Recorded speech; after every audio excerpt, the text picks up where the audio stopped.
You having fun? Having fun, mister?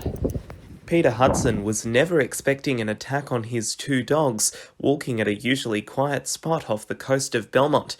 Shortly after this video was taken, a larger off-leash dog charged at them. The little guy, who's 3 months younger than he is now, he's suddenly being attacked, and this black dog has the little guy and he's holding him by the neck and shaking him. I'm thinking Hugo's going to die. Wanting justice for his two furry friends, Peter Hudson says he's been given the runaround by various government departments.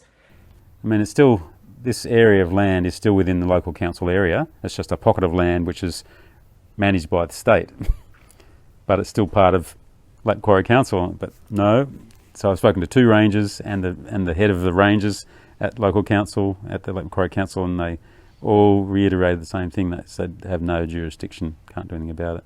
Data from the Office of Local Government reveals in the April to June quarter of 2013 there were 24 dog attacks in Lake Macquarie. Fast forward to the same period this year and that number has more than doubled. While attacks in the region peaked at 91 in 2018, there's concern because of the pandemic, dogs are under more stress than ever and could be prone to attacking. At the basics, if you just think about what your dog needs, they need sleep. So people don't seem to understand that they need about 16 hours of sleep a day. And I think during the pandemic, when everyone was using their dog to go for a walk and get outside 3 times a day, we probably had a group of dogs that was actually beyond exhausted and probably a little bit tetchy with the world. So sleep is important. The ability to withdraw, like you have to accept that maybe they don't always feel like being around the noise of the kids or, the chaos in the household. In 2021, the number of dogs in Lake Macquarie sat at 92,000, with just over 200,000 residents. To put that in context, that's one dog for every 2 people.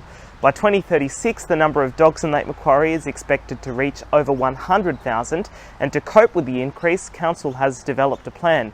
But it's revealed some glaring problems. Chief among them is the suburb of Glendale. It's got the highest number of dogs, but only 4 spots to fit them in. And other plans the council's developing, like fencing dogs off in areas like this one at Crowdis Bay and Spears Point Park to keep them away from pedestrian traffic. But the question is, will changes to infrastructure fix the problem?